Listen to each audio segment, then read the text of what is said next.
Hello everyone.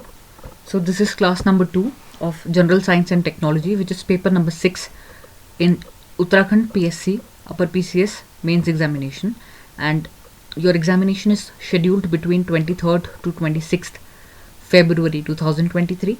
And even for the upcoming examination, that is the new exam cycle, this topic is going to be very important, whether it be for prelims or for mains. Hopefully this new endeavor that we have started will be beneficial for all the aspirants who are appearing for the Uttarakhand specific examinations. So जैसा कि आप जानते ही हैं कि जो आपका science and technology होता है that incorporates a very important part, चाहे प्रीलिम्स में हो चाहे मेंस में हो. एंड जैसा कि आप जानते हैं कि मेंस में तो ये 200 मार्क्स वर्थ के क्वेश्चन हैं इसके. तो आज हम लोग जो सेकेंड क्लास कर रहे हैं इसमें हम लोग बेसिकली लाइफ साइंस के टॉपिक्स कवर करने वाले हैं. जैसा कि आप जानते हैं, फर्स्ट लेक्चर अगर आपने नहीं देखा है तो जाके उसको कवर कर लीजिए. उसमें हम लोगों ने structure function of animal cells and cell organelles, उनके क्या स्ट्रक्चर होते हैं, उनके क्या फंक्शंस होते हैं, उसको गो थ्रू किया था. उसके अलावा बायोमोलिक्यूल्स को गो थ्रू किया था. बायोमोलिक्यूल्स में हम लोगों ने उसमें पढ़ा था कार्बोहाइड्रेट्स के बारे में. We also learn about the proteins and fats. तो उसका एक और टॉपिक था regarding the nucleic acids. So क्योंकि मैक्रोमोलिक्यूल्स की पिछले क्लास में बात हुई थी एंड जो हमारा न्यूक्लिक एसिड्स रह गया था वो आज हम लोग डिस्कस करेंगे. बट उससे पहले we'll be talking about the blood groups, sex linked inheritance and sex determination. तो देखिए आज की जो क्लास होने वाली है इसमें थोड़ा आपको कॉन्सेप्ट समझने की भी ज़रूरत पड़ेगी. तो पूरा का पूरा फोकस लगा करके इसको स्टडी करिएगा and hopefully there will be questions from this part. एक शॉर्ट नोट के तौर पर आ सकता है या फिर 2 मार्क्स के क्वेश्चन में भी आपसे पूछा जा सकता है कि सपोज आपको फादर एंड मदर का ब्लड ग्रुप दिया हुआ है तो आपसे ये पूछा जा सकता है कि एक्सपेक्टेड ब्लड ग्रुप क्या होगा प्रोजेनी का. तो इसको थोड़ा ध्यान से समझने की ज़रूरत है. Okay, so without much delay let's start the class. Okay, तो सबसे पहले what are the blood groups. तो देखिए ऐसा होता है कि हमारी बॉडी जो होती है ना उसमें एंटीबॉडीज़ एंड एंटीजेंस प्रेजेंट होते हैं. तो ब्लड में क्या होता है कि आरबीसी यानी रेड ब्लड सेल्स होते हैं, वाइट ब्लड सेल्स भी होते हैं और प्लेटलेट्स भी होते हैं, और एक लिक्विड होता है जिसके अंदर ये सारे के सारे हमारे ब्लड कॉर्पस्कल्स या फिर ब्लड सेल्स पाए जाते हैं. तो ये जो लिक्विड होता है वो कहलाता है प्लाज्मा. एंड ब्लड ग्रुप को आइडेंटिफाई किया जाता है एंटीबॉडी और एंटीजेंस के प्रेजेंस से. तो एंटीबॉडीज जो होती हैं वो प्लाज्मा यानी जो लिक्विड वाला पार्ट है उसमें पाई जाती हैं, और ये बॉडी का एक नेचुरल डिफेंस सिस्टम होता है. ये रिकॉग्नाइज करते हैं फॉरेन सब्सटेंसेस को जैसे जर्म्स, और ऑल्सो अलर्ट कर देते हैं इम्यून सिस्टम को जो कि इवेंचुअली जाके इसको डिस्ट्रॉय करता है. Whereas antigens they are found on the surface of red blood cells. Okay, तो अगर आपसे पूछा जाए तो एंटीबॉडीज कहाँ पाई जाती है, एंटीबॉडीज पाई जाती है आपकी प्लाज्मा में, whereas एंटीजन जो होता है वो रेड ब्लड सेल्स के सरफेस पे होता है. तो ह्यूमंस में क्या होता है, ABO सिस्टम होता है, यानी ह्यूमंस में ब्लड ग्रुप ए हो सकता है, बी हो सकता है, AB हो सकता है, या फिर O हो सकता है. तो 4 तरीके के ब्लड ग्रुप्स होते हैं. तो जैसा कि आप जहाँ पर डायग्राम में देख पाएंगे, टेबल में दिखा रहा है कि ग्रुप ए अगर है, ग्रुप बी, ग्रुप AB और ग्रुप O. यानी ब्लड ग्रुप अगर ए है तो रेड ब्लड सेल का टाइप क्या होगा, ए होगा.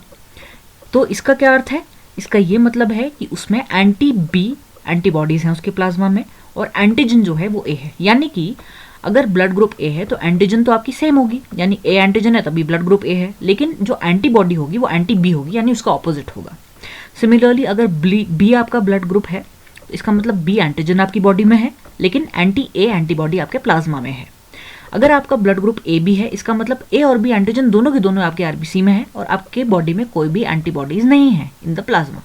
सिमिलरली अगर ग्रुप ओ है किसी का तो इसका मतलब उसके पास कोई भी एंटीजन नहीं है उसके रेड ब्लड सेल्स में, और एंटीबॉडी ए और एंटीबॉडी बी दोनों के दोनों उसके प्रेजेंट है. ऑलराइट, होपफुली आपको ये समझ में आ गया होगा.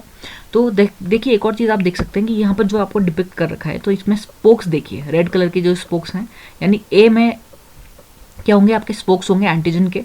सिमिलरली जो रेड ब्लड सेल में क्योंकि यही पाया जाता है तो इस तरीके के आपका बी में ग्रीन कलर के हैं, ए बी में दोनों ग्रीन और रेड हैं, और ओ में जो है कुछ नहीं होता.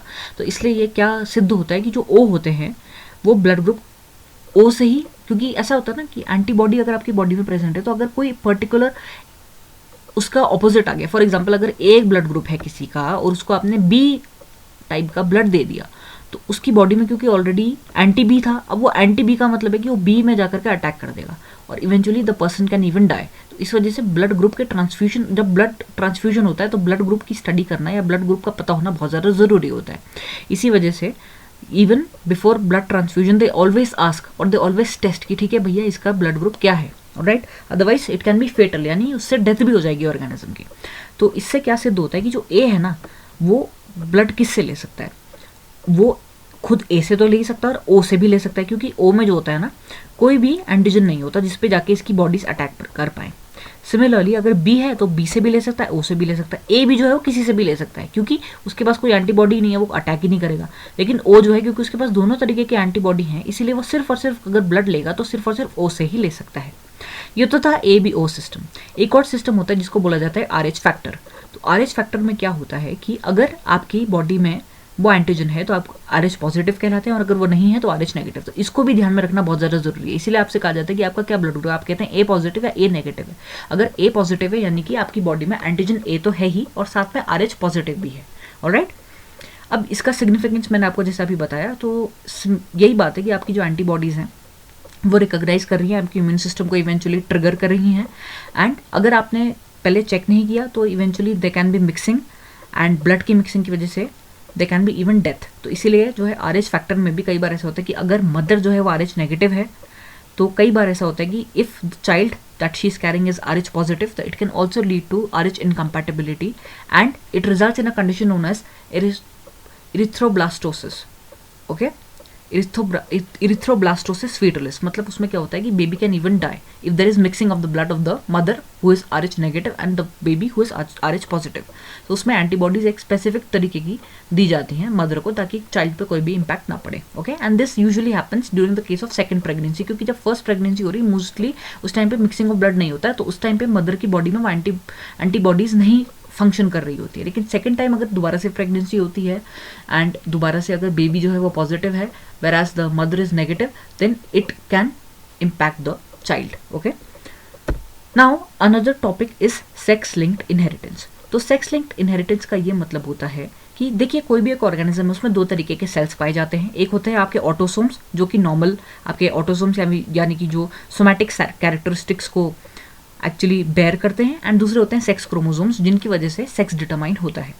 तो सेक्स क्रोमोसोम्स में ऐसा क्या होता है कि कुछ sometimes certain non sexual characters, for example जैसे कलर ब्लाइंडनेस है या हीमोफीलिया है, उसको जब सेक्स में सेक्स सेल्स यानी कि आपके जो सेक्स क्रोमोसोम्स हैं जब वो कैरी करने लग जाएं, तो दैट इज बेसिकली नोन और depicts the sex linked inheritance. एक तरीके का क्रिस क्रॉस होता है, यानी जो कैरेक्टरिस्टिक मदर में है वो उसके सन को जाएंगी, एंड जो कैरेक्टरिस्टिक एक मैन में है वो कैरेक्टरिस्टिक उसकी डॉटर को पास ऑन होंगी। ऑलराइट, डॉटर्स में कोई भी कंडीशन आने के लिए, क्योंकि दो एक्स क्रोमोसोम्स होते हैं, तो दोनों एक्स क्रोमोसोम्स में जब वो कंडीशन होगी only then it will get expressed if in case it is a recessive sex linked inheritance. Alright, and वो यूजुअली कैरियर बन जाती हैं, बट सिंस मेल्स में एक्स वाई होता है यानी सिंगल एक्स क्रोमोसोम में भी अगर वो ट्रेट है तो वो एक्सप्रेस हो जाएगा।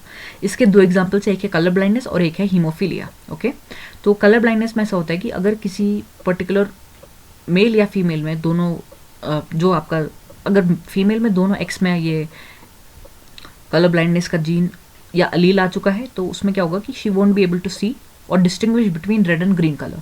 सिमिलरली हीमोफीलिया में क्या होता है, एक क्लॉटिंग सब्सटेंस की एब्सेंस हो जाती है, तो माइनर कट की वजह से भी एक्सेसिव ब्लीडिंग हो सकती है, and it can lead to even the death of that person. Alright, now sex determination के कुछ तरीके होते हैं। एक होता है एक्स वाई डिटर्मिनेशन, जैसा कि मैंने आपको बताया कि मेल्स जो होते हैं उसमें एक्स वाई कंडीशन होती है, यानी एक एक्स क्रोमोसोम होगा एक वाई क्रोमोसोम होगा, and in case of females दो एक्स क्रोमोसोम्स होंगे। बट सर्टन अदर ऑर्गेनिजम्स, अच्छा ये एक्स वाई सिस्टम किस किस में है, तो this is found in mammals, humans, some insects like drosophila, some snakes and some plants like ginkgo biloba होता है बेसिकली। एंड जो जेड वाई सिस्टम होता है वो बर्ड्स में कुछ इंसेक्ट्स में पाया जाता है। इसमें जेड जेड जो है यानी होमोगैमेटिक अगर है तो मेल है, एंड अगर हेटेरोगैमेटिक सिचुएशन है यानी जेड और डब्ल्यू है तो फीमेल हो जाती है। It is opposite of the X Y system, क्योंकि फीमेल्स एक्स एक्स होती हैं यानी होमोगैमेटिक होती हैं, मेल्स जो होते हैं एक्स वाई होते हैं या फिर हेटेरोगैमेटिक होते हैं। Alright, now the last topic for today is DNA and RNA. इनके बीच में डिफरेंसेस क्या होते हैं, जैसे कि आपको फिगर में दिख रहा होगा, आरएनए जो है सिंगल स्ट्रैंडेड है, डीएनए डबल स्ट्रैंडेड है। सिमिलरली आरएनए में राइबोस शुगर होती है, डीएनए में डीऑक्सीराइबोस होती है। एटीजीसी आपका डीएनए में पाया जाता है और आरएनए में आपका यूरासिल पाया जाता है instead of thymine. Chargaff's rule जो होता है यानी purine is equal to pyrimidine obey होता है इन केस ऑफ डीएनए, और आरएनए में ये ओबे नहीं होता। सिमिलरली जो आपका टाइप्स ऑफ आरएनए है, एमआरएनए, आरआरएनए, टीआरएनए होता है। डीएनए सिर्फ एक फॉर्म में एक ऑर्गेनिज्म में पाया जाता है, और इसके अलावा आरएनए जो है जेनेटिक मटेरियल हो सकता है कुछ वायरसेस में, वेराज डीएनए बहुत सारे लिविंग ऑर्गेनिजम्स में जेनेटिक मटेरियल होता है। तो ये कुछ पॉइंट्स थे, and hopefully the video was useful. Next video